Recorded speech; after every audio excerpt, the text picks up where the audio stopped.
Se me fue la placa.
Trayectoria amplia, Fernando. Es periodista de vivo de ESPN y del diario Acción. También ha trabajado en Olé, en TN y en la televisión pública. Ha realizado coberturas en torneos de tenis en Roland Garros, Wimbledon, Juegos Olímpicos Londres 2012, en el Mundial de Fútbol Brasil 2014 y también en los Juegos Olímpicos Río 2016, entre otras y tantas actividades. De por sí, un currículum envidiable, envidiable, Fernando.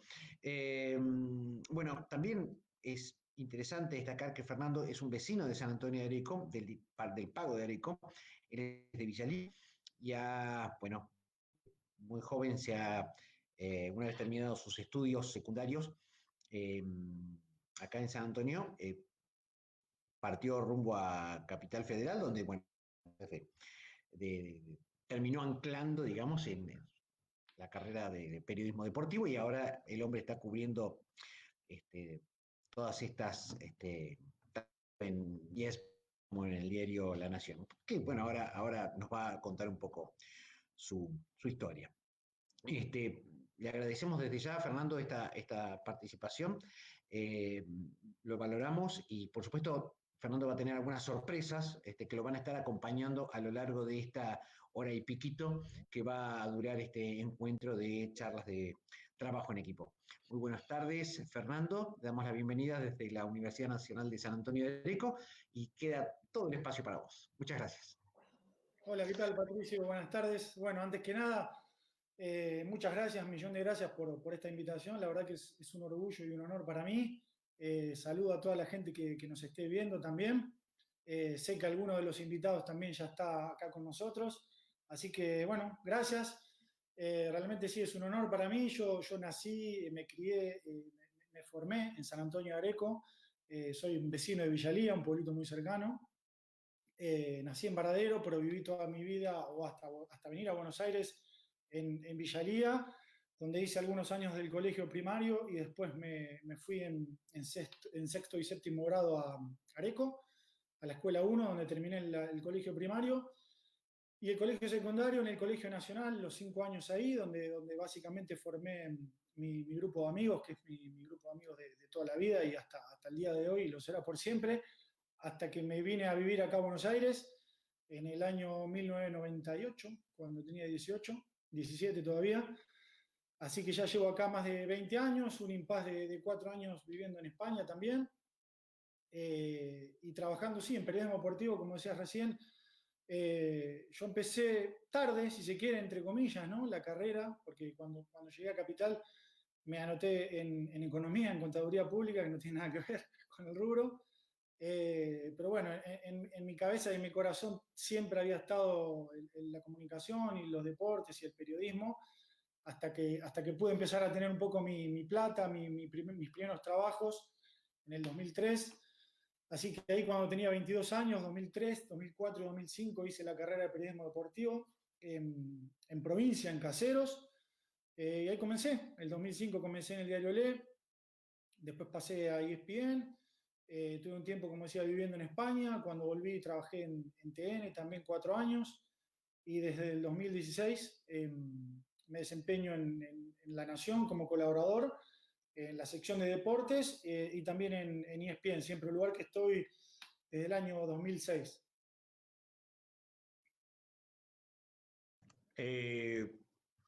Bien, perfecto. Bueno, y ahora, ¿en qué estás, ahora, en el marco de esta pandemia, en qué están enfocados ustedes? La realidad es que el trabajo ha cambiado mucho en este tiempo. Bueno, a todos nos ha cambiado, ¿no? Nos cambió la vida en este último tiempo. Tanto en La Nación como en ESPN. Ahora vamos a conectar ya con Javier Saúl, que es un periodista de deportes de muchísimos años en el diario La Nación, y él nos va a contar en profundidad cómo es el trabajo en el diario. Muy diferente. La Nación, por ejemplo, tiene siempre hablando del trabajo en equipo, ¿no? Que es hacia donde está apuntada la charla. La Nación tiene un lugar hermoso de trabajo en las Torres que quedan ahí en Libertador y la Avenida General Paz, en Vicente López, casi ahí en el límite con Capital, donde muchísimas personas trabajan a diario de manera permanente y hoy todos ellos, o prácticamente todos, afrontan un desafío increíble que es hacer un diario, uno de los diarios más importantes de Argentina desde sus casas. Lo mismo para ESPN, ¿no? No es nada fácil y también vamos a tener un compañero de ESPN que va a contar un poco cómo es el trabajo en equipo en estos momentos, en esta época tan difícil que nos toca atravesar. Trabajar desde casa, relatar partidos de fútbol desde casa, hacer diferentes programas de deportes desde casa, cuando ESPN también cuenta con un lugar para trabajar en equipo que es magnífico, en Bécar, en San Isidro, sobre la calle Tompkinson, que es lo más parecido que podemos tener en televisión, tal vez a la NASA en nuestro país, y a ese lugar hoy está concurriendo muy poca gente. Entonces, bueno, es eso, un poco de eso queríamos conversar también de estos nuevos desafíos que estamos afrontando para trabajar en equipo. ¿Qué pienso yo del trabajo en equipo? Que me parece que es todo o casi todo, como en la mayoría de los rubros, ¿no? Este año, anoche pensaba un poco en la temática y en qué podíamos conversar. Uno de los furores del año en el rubro de deportes fue la serie de Last Dance, ¿no? El último baile de Michael Jordan y los emblemáticos Chicago Bulls, donde ahí se puede ver muy bien también a una de las máximas estrellas, sino la máxima del deporte de todos los tiempos, como fue Michael Jordan, pero a su vez cómo es o cómo fue el trabajo de uno de los equipos más magníficos y legendarios de la historia del deporte. Me quedo con una frase que él decía, ¿no? Que decía que el talento gana partidos, pero el trabajo en equipo y la inteligencia ganan campeonatos, ¿no? Creo que un poco de eso también tiene que ver con nuestro trabajo, con el periodismo, con los medios. El ser humano es un ser social, no es individual. Dependemos de nuestra interacción, de estar con los demás para criarnos, para desarrollarnos. Es algo que yo viví personalmente cuando me empecé a formar como persona, como estudiante en Areco en su momento, durante 7 años, que viví después 3 años acá estudiando periodismo deportivo, ¿no? A lo largo de la historia está comprobado que cuando trabajamos en grupo y de manera civilizada se han logrado cosas maravillosas.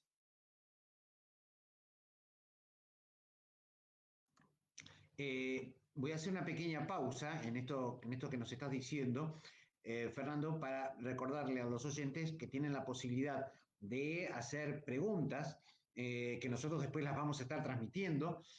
Acá Analía Rosaura de Chacabuco ya está inquieta, ya está interesada, así que te manda los saludos del caso, pero sí quiero recordarle a los oyentes que tienen esa posibilidad. Tienen en la página de la universidad, tienen ahí un link para poder preguntar, para poder transcribir las preguntas, que después nosotros se las vamos a estar retransmitiendo. ¿Ok? Perfecto. Saludos a quienes ya nos están viendo y a que nos mandan sus preguntas. Ya los invitamos a que nos manden la inquietud que quieran, lo que quieran compartir. Cuando quieran, ya le podemos dar también paso a algunos de nuestros invitados que ya se fueron sumando. Javi Saúl, periodista de muchísimos años en La Nación, así que si quieren ya lo podemos sumar, lo podemos ir añadiendo a la charla. Adelante, por favor. Adelante los invitados. Bueno, ahí ya lo veo que está conectado. Javi Saúl es un periodista de deportes de muchísimos años, es un amigo además en el Diario de la Nación. Él empezó, él me va a corregir si me equivoco, cuando la sección de deportes o la parte digital del Diario de la Nación se llamaba Cancha Llena. Con el tiempo después eso fue cambiando. Y tiene un recorrido extensísimo. Si no me equivoco, Javi, trabajaste también muchísimo tiempo en el Fútbol para Todos, en televisión. Tiene un libro también relacionado a un entrenador legendario de nuestro fútbol como es Sabela, un libro de fútbol. Tiene un podcast que se llama Aislados, que aprovecho para pasar el chivo de la publicidad, para que se sumen también y se suscriban. Tiene un newsletter, que es algo que se está utilizando muchísimo en este tiempo en los medios de comunicación, que se llama Lunes y que sale todos los lunes precisamente. Así que los invito a que lo sigan. Hola Javi, ¿cómo va todo por ahí? Gracias por estar con nosotros. ¿Cómo va, Fer? Bueno, buenas tardes para todos, buenas noches para todos. Un poco, bueno, me presentaste bastante completo, ¿no? No hay mucho más para agregar. Sí, quizás, y un poco lo que vos decías, esto de llegué tarde, bueno, en mi caso tengo una historia bastante parecida. Yo soy de Capital, pero hasta que tenía 26 años mi vida pasaba por Derecho, me recibí de abogado en la UBA y obviamente siempre tenía la pasión del periodismo. Siempre me gustaba escribir, me interesaba contar las cosas, así que ni bien terminé de estudiar Derecho y de trabajar durante mucho tiempo, digo, desde los 19, 18 años,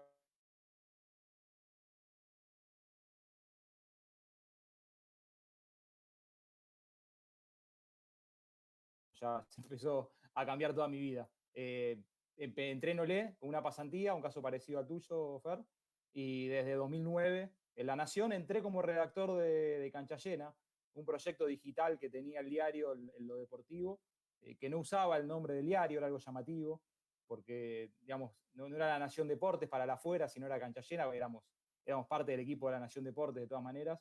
Y después eso fue pasando y bueno, obviamente cuando en algún momento Cancha Llena pasa finalmente a ser La Nación Deportes, uno siguió ahí. Bueno, hoy mi trabajo pasa por ser editor de deportes en La Nación.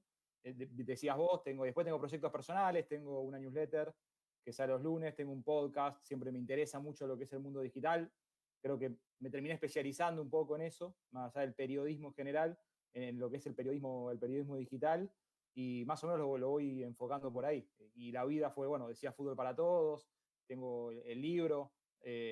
Uno fue probando cosas, fueron saliendo cosas, y es lo que uno va haciendo, y después, un poco a tono con también tu presentación, Fer, muchas, bueno, coberturas en el exterior, hubo Mundial, Juegos Olímpicos, y posibilidad de conocer un montón de y siempre contarlo. Y lo más interesante, uno siempre haciendo este periodismo que puede ir mutando de plataforma, pero que termina siendo un poco siempre lo mismo, siempre igual desde lo que contamos, pero lo que difiere es hacia dónde lo contamos o cómo lo contamos.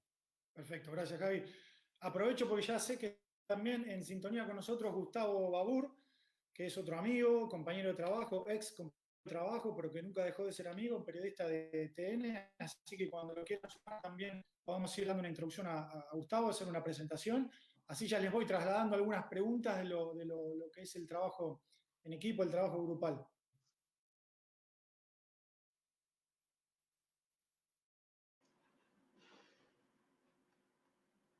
Ahí Gustavo, si quiere habilitar la cámara, así ya lo ponemos en...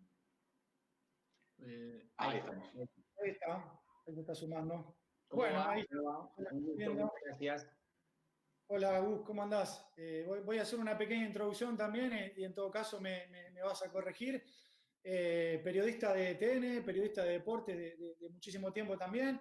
De un tiempo a esta parte, Gustavo ya está del lado de la pantalla, digamos, del lado de frente a la cámara. Yo lo conocí en TN en el año 2012, cuando él era un productor impresionante, un productor todoterreno de deportes, pero que no empezó en deportes, ya me lo vas a decir bien, sino antes, sino que cuando entraste en TN lo hacías en producción general, ¿no? Lo que es no solo deportes, sino economía, política, sociedad, policiales, espectáculos, lo que sea. Así que es una persona que conoce muy bien el mundo de la televisión, muy bien el trabajo de grupo, tanto en deporte como fuera del mismo. Por ahí ahora lo vemos en televisión, en el noticiero de las 10 de la mañana de TN, que conducen Guillermo Lobo y Lorena Maciel, o los fines de semana también, conduciendo el legendario TN Deportivo que nosotros, Javi, Gustavo, yo mirábamos cuando éramos chiquitos y estaba Juan Yanquilevich o Juan Pablo Barqui. Bueno, el tiempo cambió y ahora Gus es uno de esos que está ahí. Así que bueno, esa es mi presentación. Si me equivoco en algo, ya me lo dirás. Bienvenido y gracias por sumarte a la Universidad de San Antonio de Areco. Bueno, no, un gusto también compartir la experiencia y de todos y nutrirnos un poco de cada uno. Me llamaba la atención cuando nombraban lo que hace cada uno y ya nombramos la cuestión, ya salimos de televisión, de radio, ahora nombramos podcast, newsletter, y me parece que es un poco, creo que iba ahí, yo como decís, yo empecé en radio también, la parte, como decís, general, en el canal hice parte general también institucional, de TN institucional, lo que le llamamos, en donde cubrís y vas por todos los ámbitos de policial, deporte, interés general, de todo. Y después estuve también, obviamente, en TN Deportivo, ya la parte, como vos me conociste, en la parte de producción, donde también haces un montón de cosas, desde cortar una nota, desde escuchar una nota y cortar lo más importante, escribirle un texto para el periodista, bueno, obviamente el relacionamiento con los otros productores, la coordinación, un laburo muy complejo el del productor que muchas veces yo creo que se valora más de lo que se piensa, no sé si tanto para las empresas en cuanto a lo económico se puede decir, quizás es de los escalafones más bajos, pero quizás el más importante. El productor es el motor de un programa de televisión, de radio, de todo. Y de ahí, bueno, sí, tuve la oportunidad de llegar al aire, a lo que es el aire y los noticieros, como periodista, y la verdad fue un cambio, un salto importante, que está bueno dar, pero que si no se daba tampoco yo estaba no lo tomaba como algo imprescindible, pero lo que quería sumar es que hoy en día, más que nunca, no solo es importante el laburo en equipo para el periodista, sino también estar abierto a ser flexible en todas las plataformas. A ver, no es solamente yo escribo y yo estoy para escribir. No es solamente, no, yo salgo al aire y presento noticias o hago columnas de opinión. No. Hoy en día tenés que poder adaptarte a hacer un podcast y disfrutar de eso, adaptarte y escribir una nota y disfrutar de eso, adaptarte y salir al aire y contar y disfrutar de eso, y lo mismo hacer el laburo de producción. Y todo eso cambia, casi te diría, grande que tenemos los periodistas hoy en día, pero también es interesante porque se refresca y se renueva todo el tiempo, así que me parece que está bueno de ese lado mirarlo. Bien, gracias, Gus. Primero Javi y después Gus, así te dejo tomar un poquito de aire. Les pregunto, ¿qué es lo que más rescatan? ¿Me hacía ruido recién o me dejaron pensando en esto, cómo nos vamos desarrollando, ¿no? en este camino de los medios? Casi todos los que están en cuanto a invitados, quiero decir, ¿no? O expositores, tenemos entre 30 y 40 años, ¿no? Fuimos haciendo un camino diferente, si se quiere. Javi, empezaste la abogacía. Yo al principio, cuando llegué a Buenos Aires, estudiaba contaduría pública, algo que también nos marca, ¿no? para los chicos que nos están viendo. Yo cuando era un poco más chico siempre pensaba, ¿no? que cuando uno si no empezaba a los 18 con una carrera o a los 19, ya después era un poco más tarde. Bueno, con el tiempo te vas dando cuenta que eso no es así, que no hay tiempo, no hay edad para estudiar, que se puede empezar a estudiar en el momento que sea, a renovarse en el momento que algo que recién decía Gustavo también, que me parece súper interesante, de tener la cabeza permeable y abierta para incorporar nuevas tecnologías o nuevos movimientos. Pero me gustó eso, ¿no? De cómo se fueron formando nuestros caminos diferentes, si se quiere. Gustavo empezó en radio, pasó muchísimo tiempo en la producción, hasta llegar a la cámara de TN. Javi, vos lo hiciste con abogacía, hasta que después cambiaste al periodismo. ¿qué es lo que más rescatan en el mundo de los medios del periodismo deportivo en cuanto al trabajo de grupo y de equipo en sí? A ver, Fer, bueno, primero me parece bueno marcar esto, ¿no? Que no, que uno nunca es tarde, que nunca es tarde para empezar algo, me parece que es valioso para marcarlo, que están los ejemplos y quizás uno puede además ir probando, ir capacitándose en diferentes cosas, que todo va sumando. Eso me parece que es un mensaje interesante. Y después me sumo un poco, ¿no? Lo que venimos hablando. Hoy el trabajo en equipo, en los medios, en medios además, a diferencia de otros tiempos, quizás son más chicos en cuanto a grupos, porque si uno piensa quizás 20 años tenías equipos mucho más grandes. Hoy la clave por tener que todas las y me sumo a lo que decían antes, todas las piezas que comunicar en diferentes plataformas, que no es solo escribir, que no es solo hablar, que no es solo presentar algo, sino que todos tienen que entender que son parte ¿no? de un todo que además, a diferencia también de los años anteriores, se va alterando demasiado rápido. Estamos en un, digamos, presente de los medios que va mutando permanentemente, va cambiando rápidamente, y uno se tiene que adaptar a eso. Bueno, en esa adaptación uno tiene que saber que lo tiene que hacer de diferentes maneras, siempre siguiendo la misma línea. Yo siempre lo que digo es respetando, obviamente, todos los valores y la manera de trabajar y todas las cuestiones que uno sabe de las maneras de hacer periodismo, de comunicar, pero que sí tiene que hacerlo y de diferentes maneras. Bueno, en el diario está el ejemplo del salto digital que dio el diario, por ejemplo, lo que me toca a mí, y cómo eso tuvo que hacer que mucha gente que venía a un ritmo de papel, que obviamente grandes periodistas, tuvieron que adaptarse y seguir haciendo el muy buen periodismo. Además, yo creo que estamos en un momento ideal para eso, porque justamente la gente quiere leer buen material, la gente quiere escuchar buen material, quiere ver buen material. Para mí es mentira eso de que hay que entregarle cualquier cosa. Entonces es el mejor momento para hacer ese periodismo que uno tanto añora o que uno tanto valora, pero también tiene que saber que tiene que hacerlo en diferentes plataformas. Entonces, hoy creo que el trabajo en equipo pasa por ahí, ¿no? Que todos sepan que son parte de ese todo y que todos puedan ir adaptándose a hacer todo eso, que no significa hacerlo mal, ¿eh? No significa esa idea de esta que está mal, sino la idea de poder adaptarse y poder sumar. Creo que ahí está un poco el secreto. Perfecto. En mi caso, Fer, creo que es saber. Ahí está, perdón.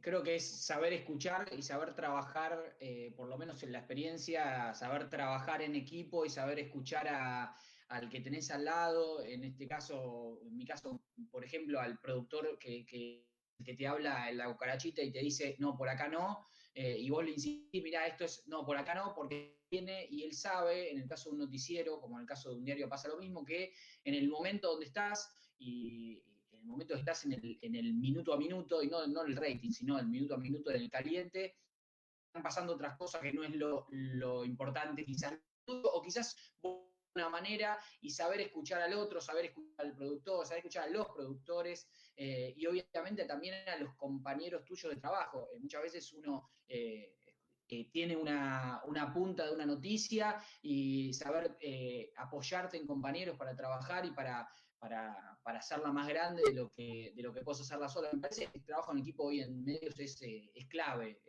pero me quedo con saber escuchar y poder ceder y cambiar de parecer o agrandar lo que vos tenés junto a otro, obviamente. Perfecto. Ayer cuando hablaba con los chicos de la UNSADA, íbamos craneando o ideando un poco la charla y algunas temáticas a abordar. Me parecía interesante también tratar de explicar cómo, porque vivimos un momento excepcional en el mundo, ¿no? Obviamente, por el tema del coronavirus, un desafío para todos, esta nueva forma de trabajar, del teletrabajo, a cómo nos tuvimos que acostumbrar a esta nueva metodología.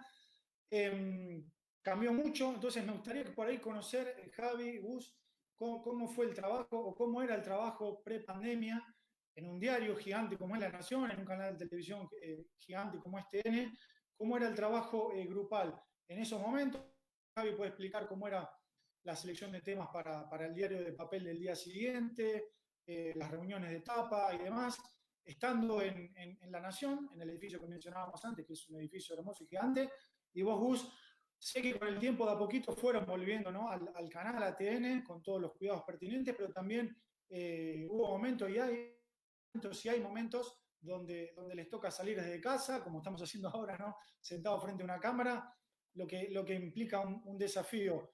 ¿Cómo trabajaron eso de manera grupal? ¿Pre-pandemia, post-pandemia o en este momento, ¿no?, porque todavía estamos en la pandemia?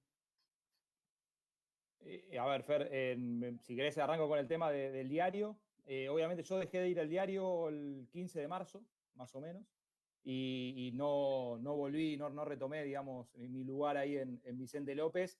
Pero bueno, a ver, ¿en qué cambió? Básicamente que hasta ese momento se creía que, por ejemplo, el diario digital, o sea, lo que es la versión digital, siempre se pensaba que podía salir remoto. Muchos de nosotros trabajábamos muchas veces remoto, lo hacías en coberturas, donde uno tiene que trabajar digamos, desde lejos de la redacción, pero también lo podías hacer en un montón de días, en los que vos podías avisar o podías, digamos, coordinar de alguna manera remota. No era lo habitual, pero vos podías hacerlo. La gran duda pasaba por el diario papel, que siempre, históricamente, obviamente, uno tiene la imagen y la visión de que un diario papel se cierra desde la redacción. Y creo que la gran sorpresa que se dieron todos, y obviamente apoyada por los equipos también de tecnología del diario, de infraestructura del diario, fue que básicamente el diario papel sale desde las casas. Hay, no sé, si uno dice, bueno, de 100 personas que sacaban el diario papel, hoy de esas 100 habrá 1 o 2 en la redacción, que lo único que hacen es coordinar casi el último envío. El resto, por ejemplo, yo lo cuento desde deportes, el papel de deportes sale de las casas. Los editores de deportes están cada uno de sus casas, con la misma tecnología que tenía en la redacción, pero desde el comedor de la casa, como me pasa en este momento a mí, que hoy, digamos, se me transformó en esta oficina. O sea, hoy el comedor de casa es un poco la oficina, lo ves desde marzo. Yo estoy más que nada en lo digital, yo agarro, por lo que tiene que ver mi trabajo, todo lo que es la edición digital de la mañana, de la primera mañana, y obviamente voy coordinando hacia la tarde, con lo que después eso va de alguna manera derramando en el papel, que es un poco los temas que van pasando del digital al papel, y coordino con otros compañeros que están también desde las casas, de los comedores y demás. Creo que el gran cambio que hizo en el diario fue ese, ¿no? El impacto que generó, porque el digital uno podía entender que se haga remoto, el papel era extraño hacia adentro y creo que hacia afuera, y hoy el papel, por lo menos, por ejemplo, los deportes y casi la mayoría de las secciones salen desde las casas. Obviamente que eso se manda a la planta y ahí sí se trabaja en el lugar, pero lo que tiene que ver periodísticamente se hace desde acá. Las reuniones de etapa se hacen desde Zoom, las reuniones de digital se hacen también desde estas plataformas, así que casi te diría que hay como una especie de guardia o de 1 o 2 personas, además, una cuestión de posibles contagios y demás.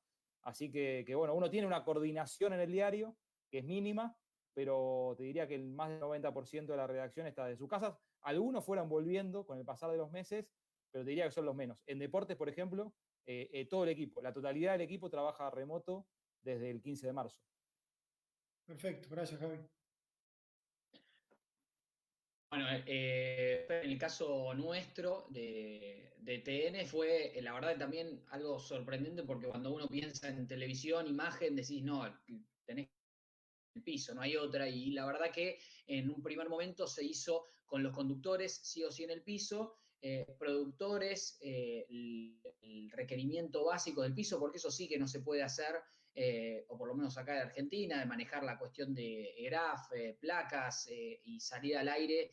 Bueno, obviamente, vamos a decir director de cámara, sonidista, pero todos los columnistas, espectáculo, deporte, bueno, de todos salían desde la casa, salíamos de nuestra casa. ¿Cuánto duró eso? Duró muy poco, habrá durado 2 semanas.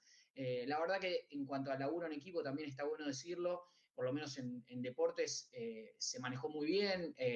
La gente que tenía miedo, aunque el canal nos decía que era mejor desde el estudio, con las condiciones y los protocolos necesarios, nos daban también la opción de decir, si tienen miedo, si no se sienten seguros, nos dicen y salen de la casa. La verdad que te diría el 80% teníamos ganas también por una cuestión de la dinámica y la necesidad que les pasa a cualquier persona de salir.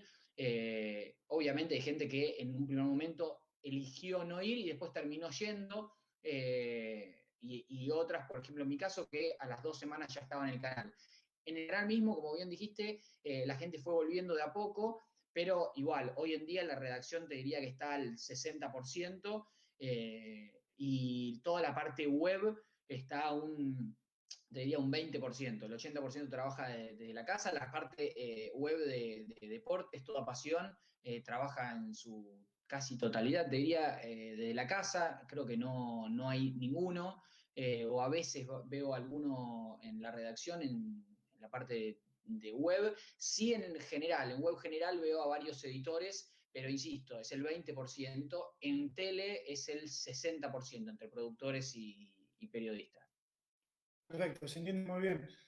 Patricio, si estás ahí, bueno, esto eran un poco algunas de las preguntas que yo tenía para hacerle a los chicos. No sé si tienen ustedes alguna inquietud, me gustaría abrir un poco el juego también, si hay alguna pregunta que haya llegado a la gente que le quieran trasladar a los chicos. Somos todos oídos.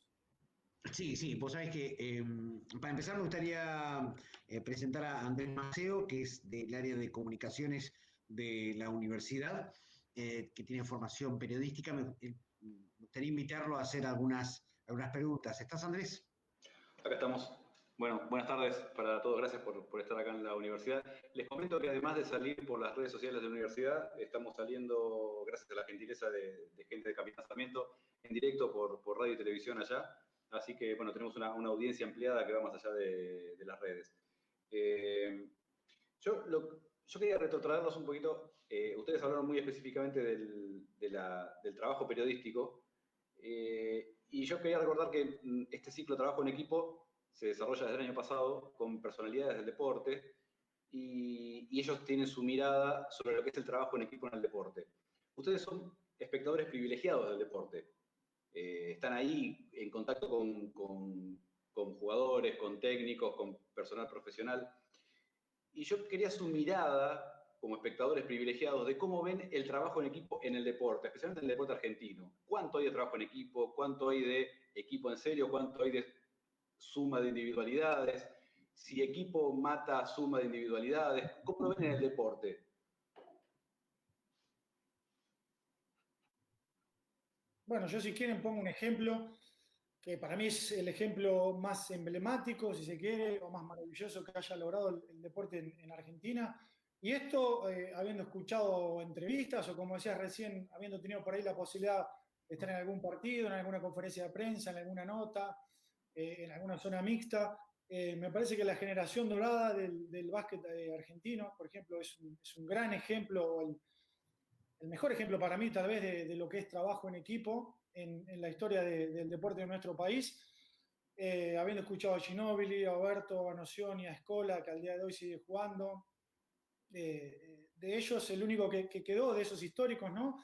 Es Luis Scola, que sigue jugando en la selección y que va a jugar el año que viene, si Dios quiere, se realizan los Juegos Olímpicos, él va a estar, y de cómo van transmitiendo esa especie de legado hacia los más chicos, ¿no? Porque el camino de ellos se inició hace muchísimo tiempo y se coronó con la medalla de oro, entre otras cosas, en Atenas 2004.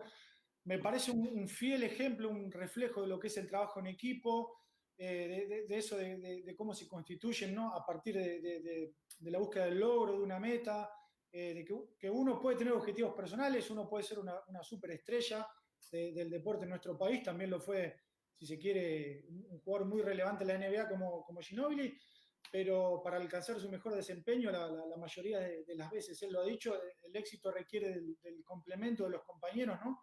Para llegar a un resultado favorable.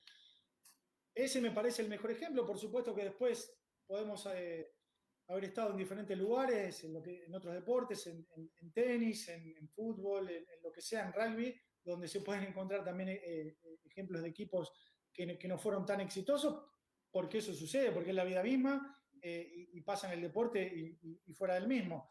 A mí me hubiera gustado, o quise remarcar, quiero decir, de la generación dorada. No sé, Gus, Javi, ¿qué ejemplos quieren dar o algo que ustedes quieran remarcar de equipos y de deportes en sí? A ver, Fer, me parece que un poco lo que marcaban antes, que tenía que ver, vos marcabas la generación dorada y la pregunta creo que iba un poco de lo que uno había visto, bueno, en tu caso fue el básquet, pero también el tenis, y yo, a ver, las veces que tuve la posibilidad de estar en una cobertura y, por ejemplo, acompañar, porque uno puede a veces seguir el día a día de los equipos, o también estar esto, ¿no? Que casi convivir con los equipos o con un deportista individual, o sea, en particular, durante alguna cobertura y uno va viendo otras cosas.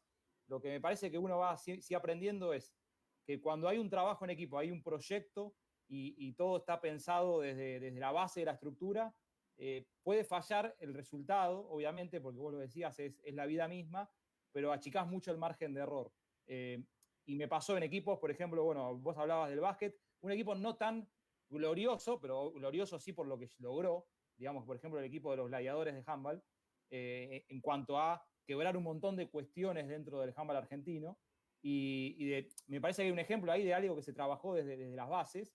Y claro, en un momento el fruto se ve, porque hay un trabajo que se va empujando desde todas las partes y todas las partes tiran de la misma manera. Y después me pasó en otras coberturas, donde uno, por ejemplo, acompañó equipos, donde se veía que no había un trabajo en equipo, que había buenas individualidades, y el resultado a veces puede salir positivo, pero tenés más chance de que salga negativo. O sea, me parece que la clave de ese trabajo en equipo y el trabajo de la estructura y el trabajo de las bases lleva a que algo bueno pueda pasar.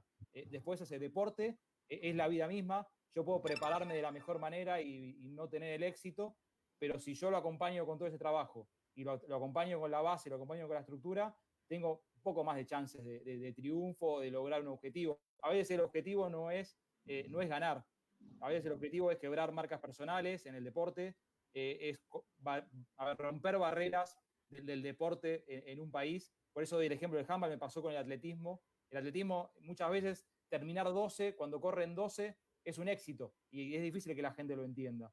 Pero es un éxito que muchas veces está enfocado en una sola persona, que es la persona que corre, pero cuando vos hablas con esa persona que corre, te dice, digamos, yo no estoy acá si no fuese o por mi familia, o por mi equipo de trabajo, o por mi pareja, o por la gente que me acompaña permanentemente, o por otros corredores que también me empujan. Entonces, ahí está un poco, ¿no? Sea individual o sea grupal, me parece que el secreto pasa por ahí. Sí, yo creo, coincido, Fer, plenamente, y con lo que dice Javi, y también me parece que está bueno, voy a ser políticamente incorrecto, en vez de dar un ejemplo, como muy bien dieron ustedes, positivo de cuando funciona. Me acuerdo, yo tuve la suerte de ir al Mundial de Rusia, y en los meses previos, cuando hablábamos entre los colegas, compartíamos información, íbamos a los entrenamientos, veíamos que la cosa no estaba bien en distintos sectores, distintos aspectos. No vamos a puntualizar qué, si había un jugador, no, mira, tal jugador no está bien, tales jugadores no están llegando bien físicamente, no hay comunicación, muy buena comunicación con el cuerpo técnico. Y te voy un poco más para atrás.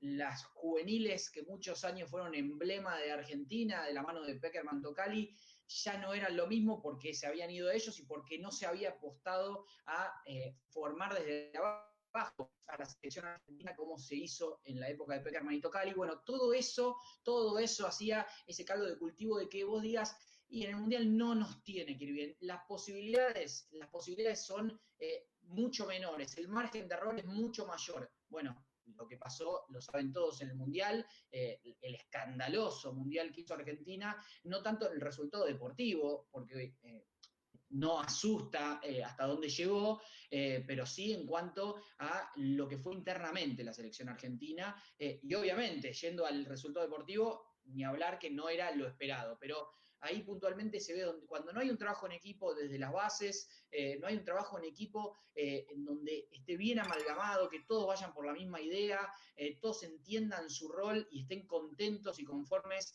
no te digo el 100% de los días, pero sí en su mayoría. Cuando no pasa eso, tenés más chances de fracasar.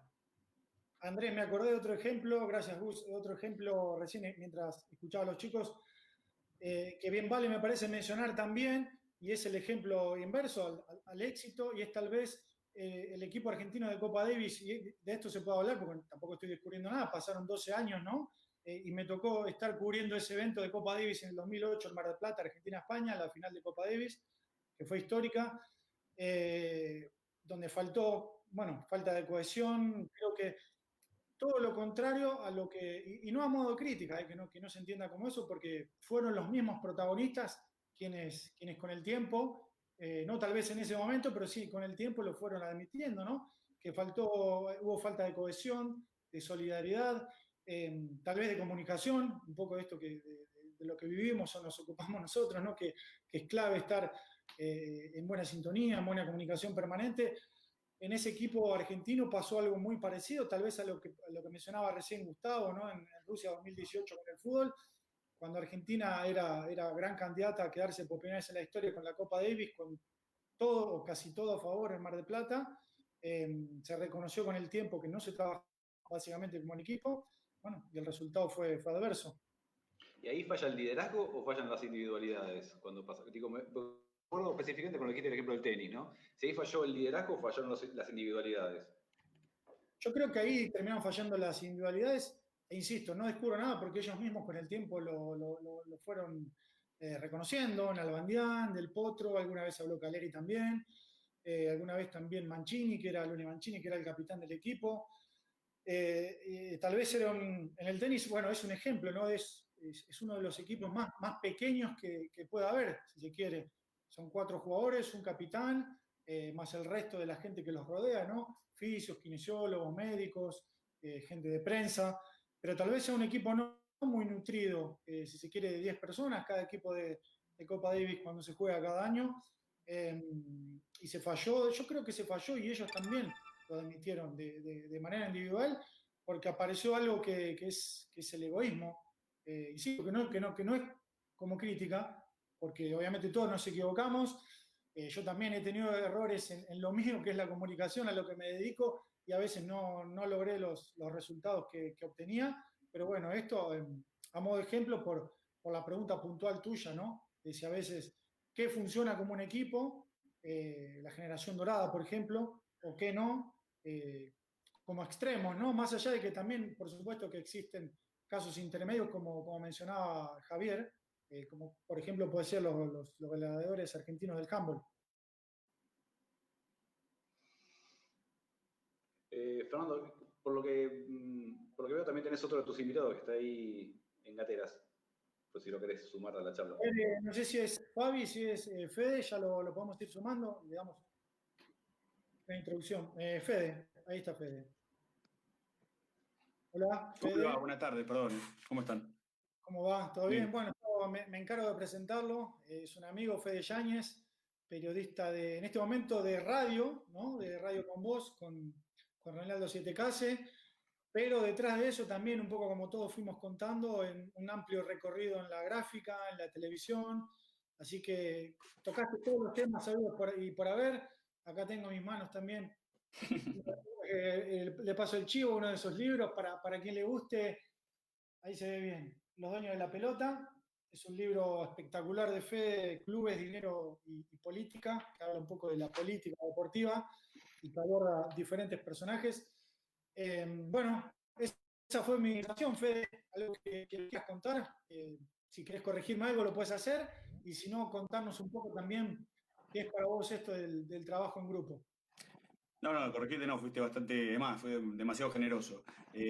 Bueno, el trabajo en equipo yo lo viví, si querés, en su momento cuando era chico como deportista, como deportista federado, y después, bueno, es algo que se traslada también a lo laboral y que tiene reminiscencias claras de las dos cosas, tanto en mi caso puntual, cuando hacía deporte, a cuando trabajo, porque ustedes lo hablaban hace un rato, muchas veces es preferible tener un buen grupo humano a un grupo muy talentoso que no cohesione, porque es más fácil incentivar desde la buena relación que traccionar gente que cree que es superior al otro y que no puede trabajar en conjunto. Obviamente que ahora con la pandemia los hábitos laborales cambian. O sea, ustedes pueden ver, yo estoy con micrófonos auriculares, básicamente me armé como un mini estudio de radio en mi casa, porque era más cómodo y más prolijo que salir quizá con los auriculares de celular, o al menos yo consideré eso, no cuestiono al que lo hace, digo, me parecía que estaba bueno también darle ese salto o ese upgrade al asunto. Y sí, ahora se hace muy necesario. Yo escuchaba a Gustavo que hablaba del asunto de lidiar todo el tiempo con los colegas y con los productores para poder estar atentos a por dónde ir, y a nosotros nos pasa algo muy parecido. Antes era más fácil porque llegabas a la radio y en ese momento, a medida que íbamos llegando, cada uno ya llegaba con los temas que quería tratar y empezábamos a hacer una suerte de ida y vuelta de yo tengo tal cosa, yo tengo tal otra, y muchas veces las mejores ideas surgen del otro. Digo, uno quizás está muy enfrascado, en mi caso en el deporte, y tus compañeros te dicen, che, ¿por qué no llamamos a tal? ¿O por qué no hay nadie que pueda hablar de este lado? Y a veces como que te tiran una buena data. Y ahora lo que hacemos es todas las mañanas, porque a la radio solamente va Reinaldo 7K y los demás nos quedamos todos en nuestras casas, vamos volcando en el chat interno el sumario que tiene cada uno, y quizás ahí sí surge la necesidad de otro de decir, me parece que está bueno, vayamos por este lado. Incluso yo lo que trato de hacer, porque a veces tirarlo en el chat grupal puede ser medio incendiario, es busco a mi compañera puntual y le digo, che, mirá, tengo esto, que me parece que lo puedes usufructuar vos, o estás al tanto de tal cosa. Digo, yo como con el tema de la pandemia al principio no había muchas noticias deportivas, me reversioné haciendo las partes internacionales, donde era todo el tiempo brote en tal lado, brote en tal otro y así. Obviamente que había cuestiones relacionadas con el deporte, entonces como que me acostumbré mucho a ver tapas de diario de todo el mundo y de distintas provincias. Entonces hay muchas veces que, en nuestro caso, que estamos encerrados en el micromundo de la área metropolitana, se te escapa. Entonces como que la idea es también ir acompañado, y también mismo mis colegas me mandan cosas, che, vi esto, y yo lo tomo, obvio. Exacto. Fede, también trabajaste 8 años, por ejemplo, en la producción de CQC, ¿no? Sí. Si no me equivoco, que lo añado a tu currículum, con lo cual, digamos, tenés un recorrido amplísimo en los medios, tanto gráfica como tele y radio. Si querés poner algún ejemplo, lo podés poner, si no, no, pero digo, ¿qué importancia le das al trabajo en equipo en sí? No sé si querés mencionar algún ejemplo, la construcción de un equipo, digamos, para conseguir determinado fin. Y es necesario poner, cuando yo era productor estaba todo el día en la calle.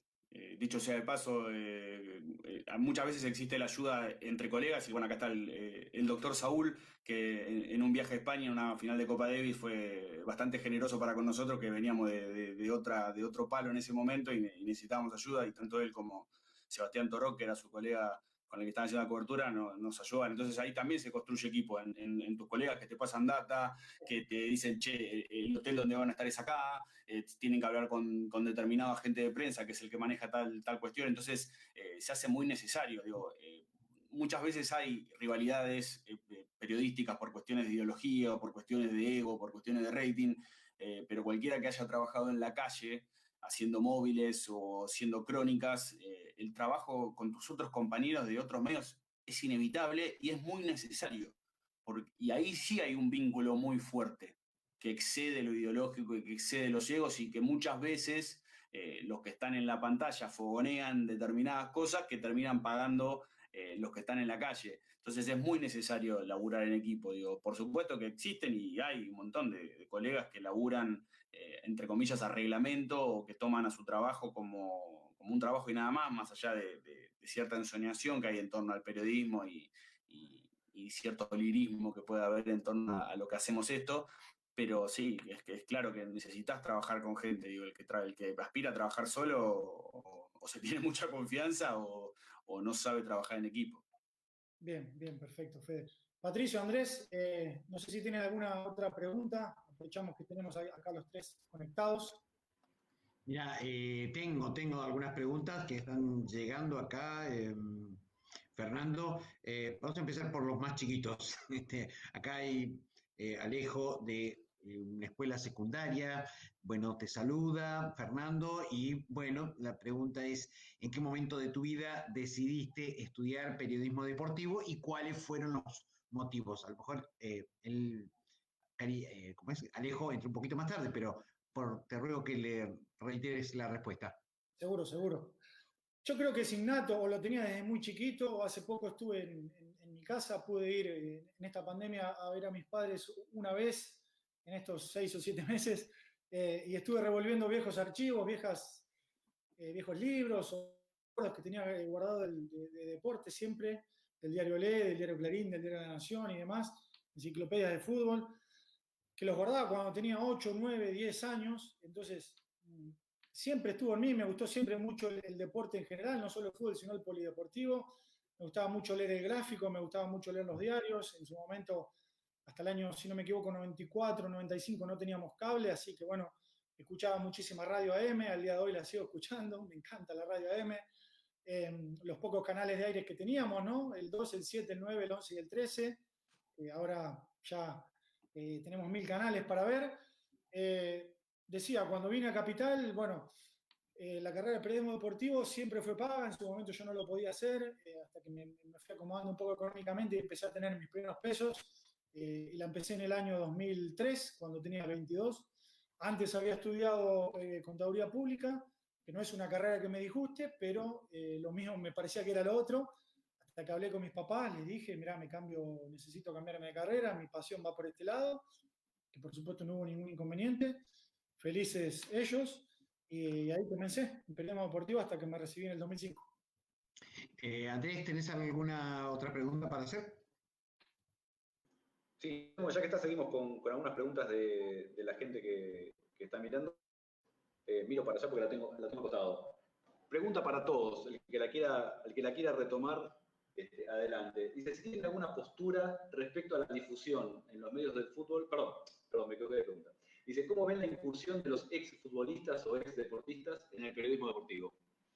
Bueno, levanto la mano y me viene espectacular esa pregunta. Déjalos hablar, déjalos hablar, compañero. Veo a un compañero nuevo que lo voy a agregar, voy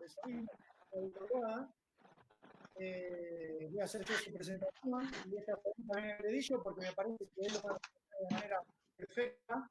Ya lo veo que está por ahí, Fabián Taboada es otro amigo, estos cuatro que están acá.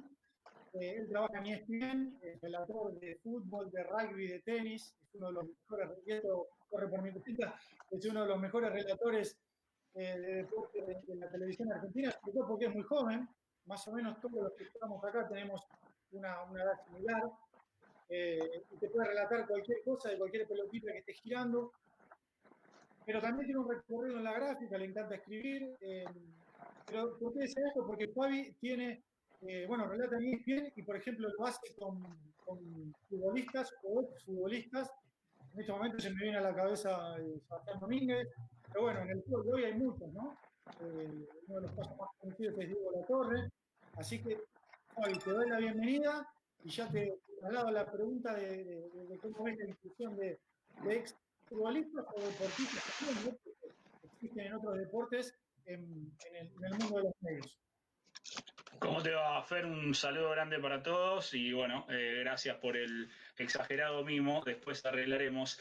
A ver, es una pregunta interesante porque me parece que se juntan varias cosas. La primera, obviamente, un exjugador en teoría le está quitando un puesto de laburo a uno que estudió periodismo deportivo, entonces ahí se junta cierta contradicción.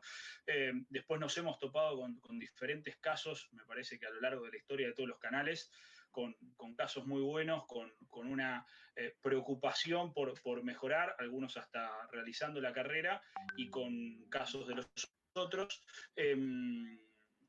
Son decisiones también que van por el lado editorial de cada uno de los canales o de las radios. A mí personalmente, como relator, como quien lleva la transmisión, sabiendo que tengo a un exjugador o a un comentarista que es periodista, sí me va a modificar un poco lo que yo puedo planificar, idear en mi cabeza de ritmo de transmisión. Si tengo un periodista, seguramente va a poder resolver un montón de inconvenientes que un exjugador no. Y si tengo un exjugador, yo por lo menos lo que he planificado siempre y trato de hacerlo es aprovechar al máximo la experiencia del exjugador para que el que está del otro lado se lleve algo más. El que esté del otro lado tenga algún detalle de las vivencias que ha tenido el jugador. En el fútbol, que es el deporte madre para todos y del que todos creemos saber un montón, tal vez sea donde más cueste, porque, bueno, como te digo, todos tenemos la razón en ese deporte, pero en los otros tal vez que me ha tocado, el rugby con un montón de exjugadores, el tenis mismo, el hockey, he hecho maratones con el Indio Cortines. Lo que trato de hacer es ser de alguna manera el vínculo, no solo narrar lo que va sucediendo, que es la principal tarea y la que hay que cumplir, sino darle al que está del otro lado algo más, que no se lo voy a dar yo, sino se lo va a dar el especialista. Ni que hablar en tenis, cuando por lo general al lado tenés un Batata Clerc o Franco Esquilari, Dani Orsanic, el que sea. Yo lo pienso del lado de vamos a tener una transmisión, un partido que tal vez dure 2-3 horas. En algunos momentos va a haber más tensión y nos vamos a enfocar en lo que pasa, pero en otros vayamos a los detalles que al que está del otro lado y es jugador de fin de semana, como se dice habitualmente, le pueda quedar algo más. Entonces yo no le tengo que explicar si la caída de Tsitsipas cuando termina de ejecutar el saque es buena o es mala y qué puede corregir. Para eso le traslado la pregunta al exjugador. Él me va a dar sus argumentos, lo va a explicar en modo docencia, a algunos se les va a complicar más, a otros lo van a resolver mucho mejor, pero en definitiva me parece que nuestra función, al margen de narrar lo que está ocurriendo, es enriquecer un poco más lo que ocurre en una transmisión y que el que está del otro lado se quede con algo más. Resolviendo la pregunta, no tengo una opinión formada muy concreta respecto a eso, porque me parece que los ejemplos son muchos y variados. Perfecto, gracias Fabi. Bueno, me parecía que era un buen ejemplo. No sé qué les parece a ustedes. Justo entró y la pregunta cabía perfecta porque Fabi, bueno, relata fútbol, tenis, rugby, y ESPN es uno de los ejemplos donde aparecen muchos ex deportistas, ¿no? que se volcaron a los medios de comunicación. Así que Patricio, Andrés, ¿tienen alguna otra pregunta? Mira, tengo acá una pregunta, Fernando, que dice si tenés una postura respecto a la difusión de los medios de fútbol femenino a partir del Mundial del año pasado. Afortunadamente se le está dando cada vez más cabida al fútbol femenino. Ayer leía una nota en el diario Le, que bueno, históricamente no, es un espacio más que nada de fútbol, donde no se le dio tanta importancia al fútbol femenino, pero sí lo empezaron a hacer en este último tiempo y donde inclusive aparecía una especie de columna editorial con algo de autocrítica, ¿no? Una especie de autocrítica, porque en algún punto, si se quiere, en años anteriores, no tanto ahora, donde afortunadamente todo fue cambiando un poco, se abordaba la temática del fútbol con cierto machismo. Gracias a Dios eso también fue cambiando en el último tiempo. Me parece que le falta todavía empuje. Afortunadamente hay más notas, tanto en la gráfica como en la televisión, como en la radio. El Mundial del año pasado fue importante. Hay una señal que es TNT Sports, que también le está dando difusión, por ejemplo, al fútbol femenino, que está Nacho Fusco, que es, bueno, aprovecho también para decir que hace un podcast con uno de nuestros amigos que está acá a mi izquierda, que es Fede Yáñez, que es relator de fútbol femenino, con Ángela Lerena. Entonces, bueno, de a poquito, no es sencillo, pero se le va dando mayor cabida al fútbol femenino. No solo al fútbol femenino, sino también, me animo a decir, al deporte femenino. ESPN, por caso, siempre le ha dado mucha cabida a lo que es el hockey femenino. Históricamente se cubrió de una manera muy eficiente a las leonas. Fabi es otro ejemplo que ha relatado muchísimo a las leonas. Así que afortunadamente va creciendo, le falta, hay notas, hay propuestas, hay muchísimas más periodistas deportivas. Si ustedes ven ahora los noticieros de televisión, por caso SportsCenter en ESPN, o los noticieros de Fox, que bueno, ahora Fox e ESPN hay una fusión, ¿no? Va a ir apareciendo todo en la pantalla de ESPN. Hay periodistas deportivas que conducen SportsCenter o diferentes ciclos en diferentes canales también. Así que me parece que es beneficioso para el periodismo de deportes. Insisto, me parece que falta todavía un largo trecho por recorrer, pero bueno, de a poco va creciendo y obviamente es más que merecido. Claro, lo que yo entiendo es que había una naturalización de esta cuestión de que el fútbol o determinadas actividades eran eran nicho de varones, ¿cierto? Fenómeno. Y ahora, obviamente, es todo un proceso cultural, un cambio cultural, en fin, asimilar o sumar o incorporar o empezar a participar o verlo de otra forma. A mí me parece que a veces se hace lento precisamente porque es un cambio cultural. Quien quiera verlo, ver el cambio mágico, yo creo que está chocando contra la ley de gravedad. Sí, no es mágico. Y calculo que a todos los chicos que están acá les habrá pasado en su momento. Cuando yo estudié de 2003, 2004, 2005, en mi aula, digamos, dentro de mis compañeros, solamente había 2 chicas. Año 2013, hace casi 20 años, para situarnos, ¿no? En lo que era la cultura o el cambio cultural. Y la realidad es que se lo miraba, entre comillas, como bicho raro. Es así. Hoy suena muy triste. Afortunadamente, insisto, eso fue cambiando y se naturalizó de otra manera, pero en ese momento se miraba de esa manera.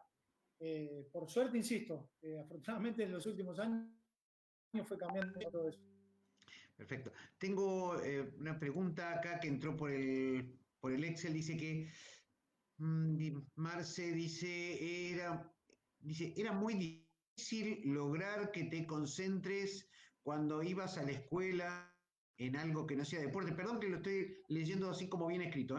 Entiendo yo que diría, era muy difícil que te concentres cuando ibas en algo que no sea deporte. Una pregunta de carácter personal sería esta. Sí, bueno, respondo me gustaría trasladársela a los colegas también, porque son todos, entiendo yo que son todos Gustavo, Federico, Fabián, Javier, son todos apasionados de la actividad. Si no fueran apasionados, no se hubieran metido en este barco, que la tienen que remar. Pero reitero la pregunta para todos. Yo la hago muy cortita. No me costaba, me gustaba estudiar. Bueno, cuando estaba en Areco, que comentábamos hoy, ¿no? Cuando estaba en el Colegio Nacional, como se decía en ese momento, era bastante traga, ¿no? Entre comillas también, me gustaba estudiar. No me llevé materias, pero bueno, obviamente en mi cabeza siempre estaba el fútbol y todos los deportes. Gustavo. Sí, en mi caso creo que muy parecido a lo de Fer. Sin dudas, no te puedo decir que me encantaba estudiar, pero sí, no era algo que padecía, por lo menos, pero claramente desde muy chico, que tengo uso de razón, tenía una pasión grande por todo lo que es el deporte, consumía radio, televisión, así que estaba claro que iba por ahí, pero no me costaba la otra temática, digamos. Perfecto. Fabián. Bueno, yo todo lo contrario, era un desastre a nivel escolar, salvo en historia que me gustaba, pero lo bueno es que de séptimo grado en adelante fui al colegio del Club Obras Sanitarias, por ende estaba todo el día practicando deporte y cuando no había deporte había alguna clase relacionada a alguna temática. Así que digamos que el horario de clases de 8 a 16:30 estaba acaparado por mucho deporte y una vez finalizado, si no me quedaba haciendo algo en el club, bueno, como los chicos, era ir a casa a escuchar radio, ver tele o leer algo, todo relacionado con el deporte, así que por lo menos en mi caso, sí, me costó bastante el concentrarme en otras cosas. Federico.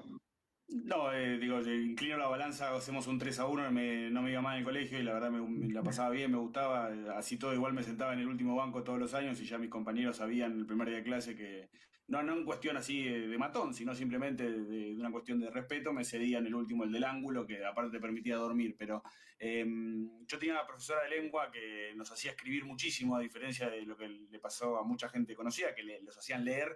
A mí nosotros nos hacían escribir mucho y eso me allanaba mucho porque básicamente lo que hacía era crónica de fútbol, de Copa Libertadores, de Supercopa, eran justamente años en donde Vélez, Independiente, River, equipos argentinos ganaban, entonces siempre iba por ese lado y aprovechaba también, lo mencionaba en su momento Fer, el tema del gráfico, el gráfico salía los lunes a la noche, o los lunes a la mañana, domingo a la noche en Ciudad de Buenos Aires. Yo vivo en el conurbano y llegaba lunes a la tarde, entonces el martes a la mañana yo ya entraba al colegio con la revista ahí, y en los momentos libres iba ahí leyendo medio de canuto cuando un profesor estaba dando clase, y me nutría también por ese lado. Bueno, recién Patricio mencionaba esta pregunta porque tenemos, dentro de toda la audiencia que nos están mirando, tenemos chicos de una escuela secundaria de aquí de Areco que tienen como especialidad la comunicación. Entonces, aprovechando esa pregunta, yo les traslado otra, que algo habían hablado al principio. Puede parecer que alguno piense que me encanta el deporte, yo quiero ser periodista deportivo para estar parado ahí y hablar del fútbol, hablar lo que me gusta. Y en realidad hay que laburar. Entonces digo, ¿qué herramientas hoy son indispensables para un periodista en general o periodista deportivo en particular? ¿Qué herramientas tienen que manejar? O sea, la redacción, la dicción, manejar redes sociales, escribir, subir plataformas. O sea, hay un montón de interacciones con un montón de plataformas o con un montón de habilidades que hay que tener para desarrollarse en el medio. Pero bueno, me gustaría que lo mencionen ustedes. Y en todo caso, ¿cuál sería la principal? Javi, ¿querés empezar?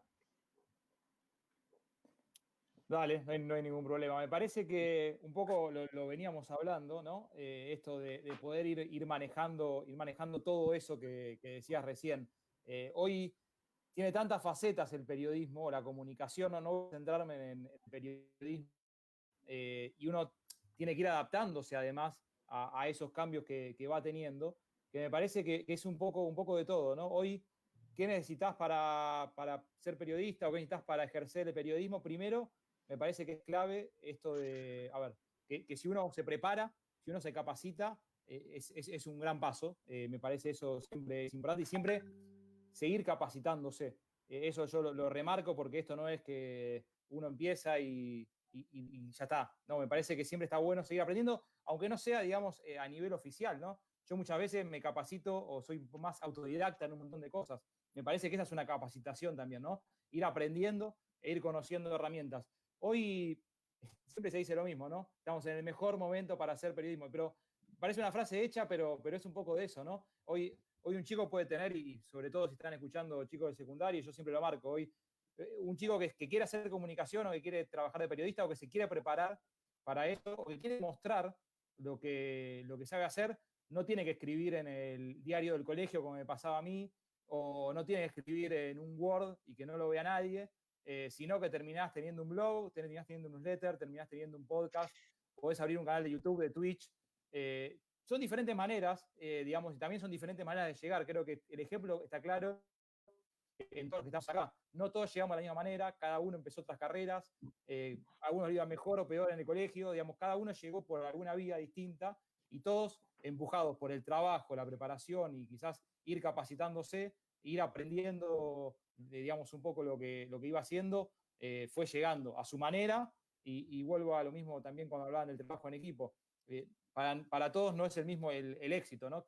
Cada uno el éxito puede ser diferente, la meta puede ser diferente, pero si uno quiere ejercer de esto, me parece que tiene que estar preparado para eso, y yo siempre lo que remarco, tengo alumnos, y siempre le digo lo mismo, me parece que, más allá que es una frase hecha, esto de, bueno, es el mejor momento, creo que sí, o sea, es un momento, no sé si es el mejor, pero es un momento para aprovechar y tener la posibilidad de mostrarse, y eso me parece que es lo más importante. Gus, ¿querés aportar? Sí, bueno, se me abren muchas aristas con lo que dijo Javi. Me parece que sin dudas el teléfono hoy en día es clave, facilita un montón de cosas del periodismo. Hoy estaba hablando con Nacho González Prieto, periodista que tiene muchísimos años en radio, en televisión, y nada, me contaba típica charla de periodistas en donde repasamos anécdotas y contamos experiencias.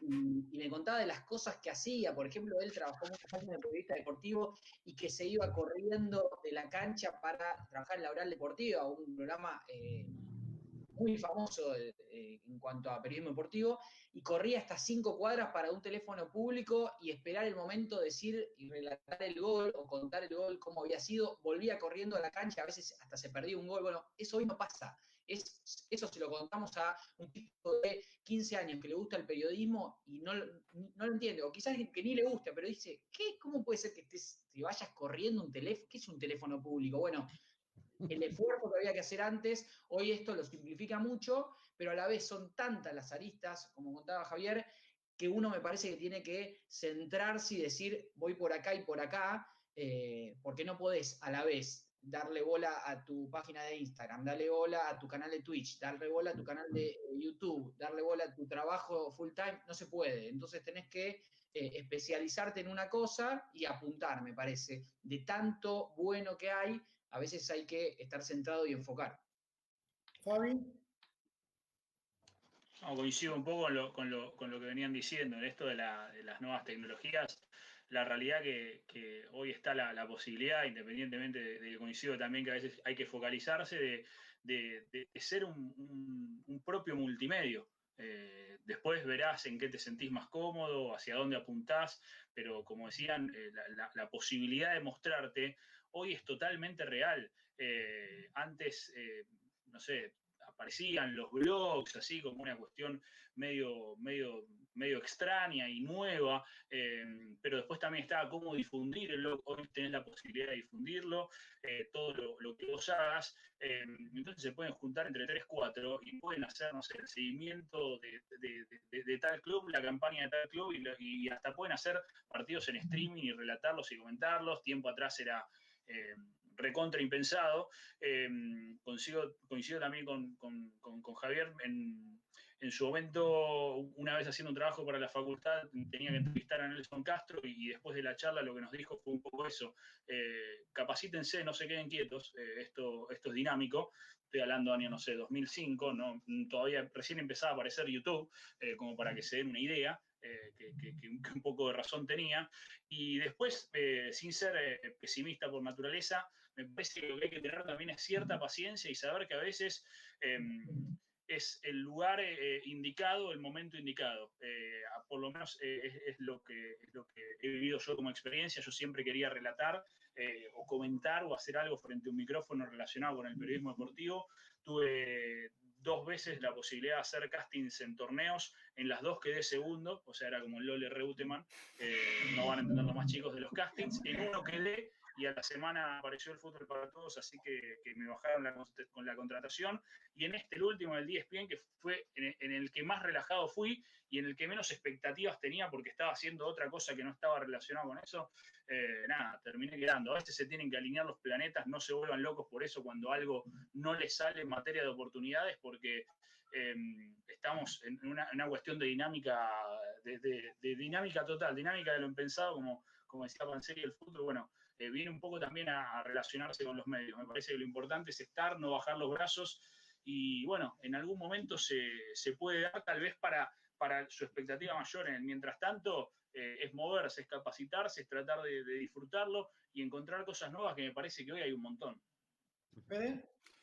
La capacitación yo voy por otro lado, digo, no teman los instaría si tienen tiempo y ganas de ir por otra carrera. Fer hablaba que había estudiado o que estaba estudiando para contador y después dejó, pero también es el caso de Javi, que es abogado y es periodista también, entonces siempre eso te va a dar un valor diferencial. Estudien idiomas, hoy por hoy es totalmente necesario. Yo he ganado muchos viajes porque hablaba un idioma que mi compañero no, y esa fue lo que terminó inclinando la decisión de los productores ejecutivos para que viaje tal o cual persona.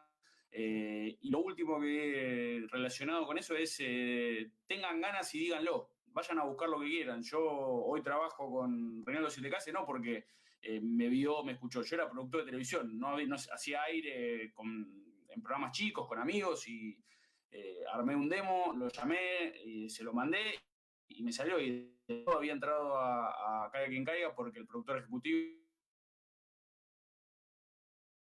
y durante un año le mandaba religiosamente un mail por mes diciendo: hola Cune, ¿cómo estás? ¿Hay algún lugar disponible? Y hasta que en un momento, ya sea porque se abrió, porque apuntó, porque se hinchó las pelotas y no me quiso escuchar más, me tomó. Entonces, obviamente, eso no significa que todas las puertas que toque se van a abrir. También llamé y escribí a lugares en donde no tuve la misma suerte, pero también confíen en su capacidad de ir a buscarlo, porque al menos de entrada no te van a buscar. Después, una vez que tenés un trabajo, una carrera más consolidada, sí, es más fácil, pero primero tenés que ir a buscarlo vos. Patricio, yo te añado brevemente algo que, bueno, los chicos más que completa esta respuesta, ¿no?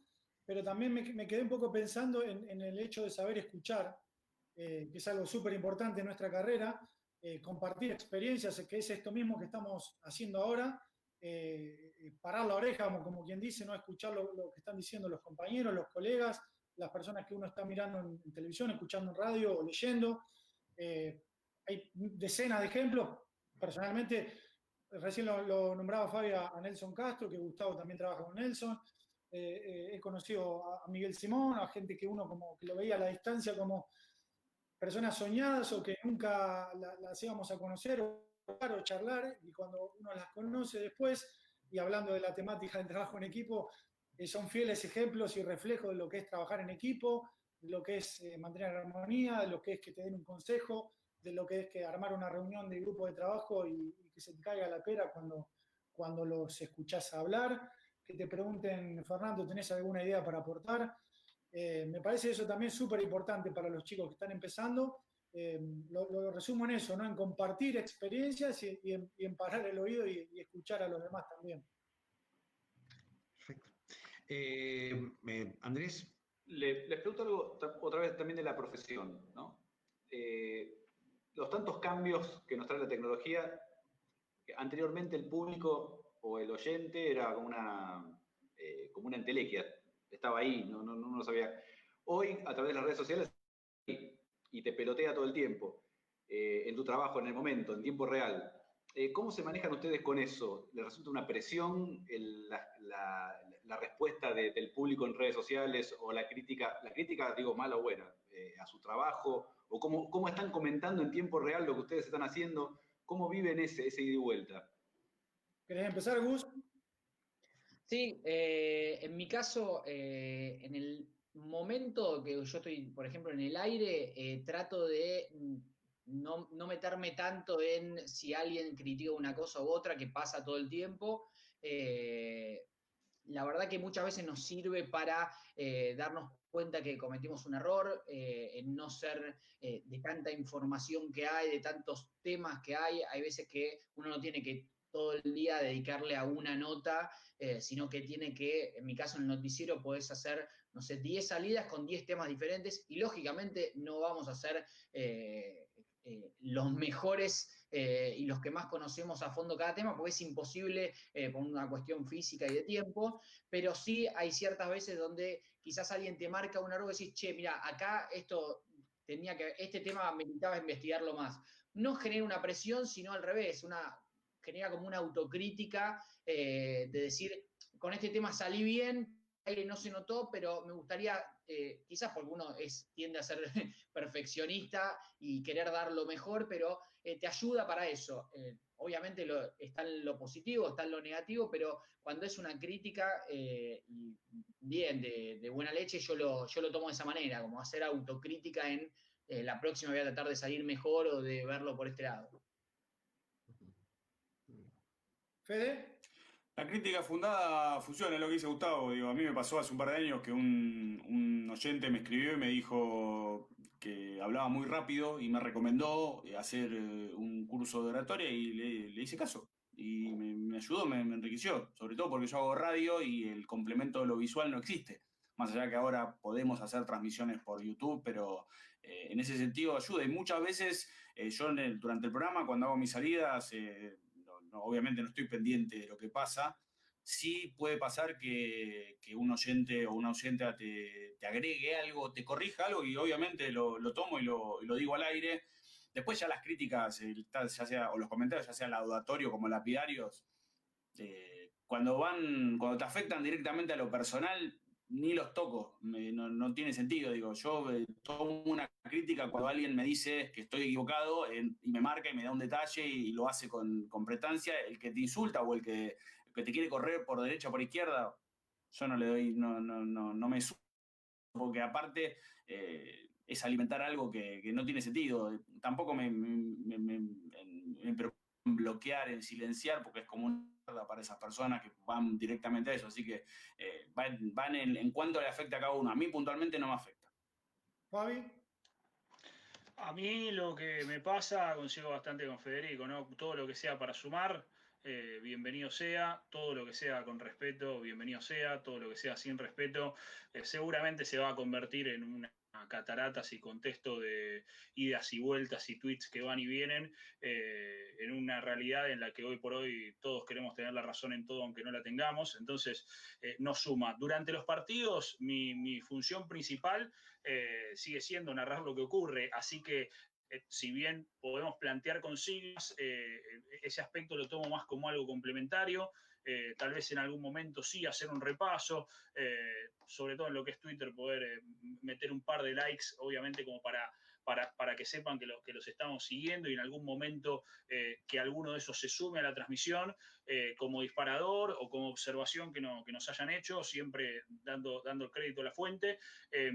Pero siempre con el principal objetivo de que eso sea algo complementario. Si yo me la paso todo el partido leyendo tweets, saludando, etcétera, etcétera, termino, a mi criterio, ensuciando la transmisión y saliendo del foco de lo importante que en definitiva, y para lo que me contrataron, que es relatar las acciones. Y después, sí, post partido, si alguno me escribió personalmente, me siento 2 o 3 minutos para tratar de responderle, siempre y cuando, como decía Federico, no sea una agresión, interpretando también cómo se maneja cada una de las redes sociales, obviamente, la famosa cloaca de Twitter, como se dice habitualmente, todos lindos en Instagram, color de rosa, y tal vez Facebook para un público más relacionado con lo que vendría a ser una plana de edad mayor, pero interpretando las 3 redes y dándole crédito a todos por igual, siempre y cuando sea con respeto, que a nosotros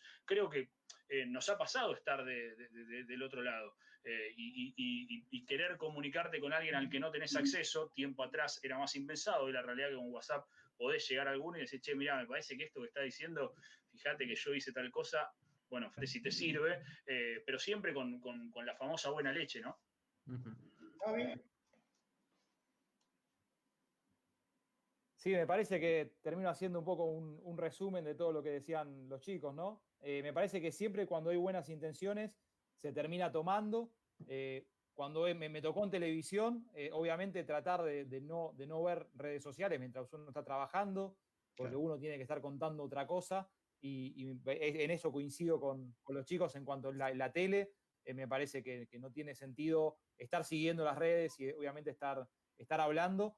Pero después, siempre que hay buenas intenciones, se toma todo. Hoy pasa en las redes, pasa, por ejemplo, en el diario, nos pasa con los comentarios que tenemos en las notas, y muchas veces los comentarios terminan corrigiendo algo. A ver, como así es un buen momento para hacer periodismo, es un buen momento también para llegar o a los protagonistas o llegar al que te cuenta las cosas, en este caso los periodistas. Cuando yo miraba la tele desde el sillón y había un relator y quizás se equivocaba y yo lo decía, mirá lo que dijo, hoy tengo la posibilidad de escribirle. Pero si yo le escribo a Fabi, por ejemplo, de buena manera y probablemente marcándole algo, seguramente Fabi lo tomará, o Fede, si le digo algo, porque escucho algo en la radio, lo tomará, pero me parece que tiene esa facilidad hoy, ¿no? Es ida y vuelta, es positivo. Cuando es solamente ida y es negativo y es un ataque, me parece que no tiene mucho sentido, porque no suma, y no suma tampoco meterse. Como un poco lo que marcaban también los chicos, yo no soy ni de bloquear ni de silenciar nada. Y respondo siempre que hay buena leche y siempre que suma para el trabajo. Puede ser una corrección, puede ser, muchas veces tenés un aplauso, muchas veces tenés un palo, bueno, pero siempre que sume, siempre que sea constructivo, para mí es positivo. Patricio, te paso la batuta. Bueno, yo les quiero agradecer a todos esta hora y media en la que nos estuvieron acompañando. Les cuento que hemos roto las marcas horarias dentro de las transmisiones de la universidad. Así que muchísimas gracias a Gustavo Babur, Federico Yáñez, Fabián Taboada, Javier Saúl y Fernando Vergara, vos, por todo este tiempo en el que nos estuvieron ilustrando, iluminando y acompañando en esta charla de trabajo en equipo. Muchísimas gracias a todos, realmente. Por otra parte, bueno, le quiero agradecer a Marcela Rossi, que nos haya estado acompañando, ayudando y asistiendo. Y bueno, nada, Fernando, gracias, muchísimas gracias desde Extensión de la Universidad Nacional de San Antonio de Areco. ¿Sí? ¿sí? Muchas gracias a ustedes por la invitación. Para mí fue un honor, un placer que me tengan en cuenta para esta charla. Desde ya que les agradezco muchísimo a los chicos, a los 4. Los quiero, los admiro, así que me encantó tenerlos acá intercambiando opiniones. Como decía antes, me parecía que esto, ¿no? La temática del trabajo en grupo, me parecía ideal, ¿no? Incluir gente a la que yo respeto, admiro, y quiero conocer sus opiniones, sus ideas de lo que es el trabajo en grupo, trasladarlas a la gente que nos está viendo. Así que bueno, no queda otra más que agradecer a los chicos y a ustedes por la invitación. Muchas gracias. Muchísimas gracias. Gracias, Fernando. Mucho éxito en todo el trabajo que estás realizando. En la parte técnica, Tomás Blanchud y Andrés Maceo. Y bueno, nos despedimos hasta el próximo 1 de octubre, en donde va a estar en la tercera charla el ex Puma, Gabriel Travaglini. Así que ahí sí que también hay trabajo en equipo. Miren que ser Puma. Muchísimas gracias a todos. Los saludamos desde Extensión Universitaria, desde la Universidad Nacional de San Antonio de Areco. Nos estamos encontrando en las próximas jornadas. Chau, que la pasen bien. Agradecerles a todos y que la próxima la hacemos en vivo, ojalá acá en alguna de nuestras sedes de San Antonio de Areco. Yo voy, Como dice nuestro rector Jerónimo Enchil, con un asado de por medio. Así que ojalá pueda ser dentro de poco. Me comprometo a subirlos en un auto e ir a Areco a comer un asado y compartir otra charla. Aparte dio en la clave, darle comida a periodistas deportivos es lo único que necesitas. Se suicidó Maceo. Perfecto. Gracias, muchas gracias. Gracias a todos. Hasta luego, gracias.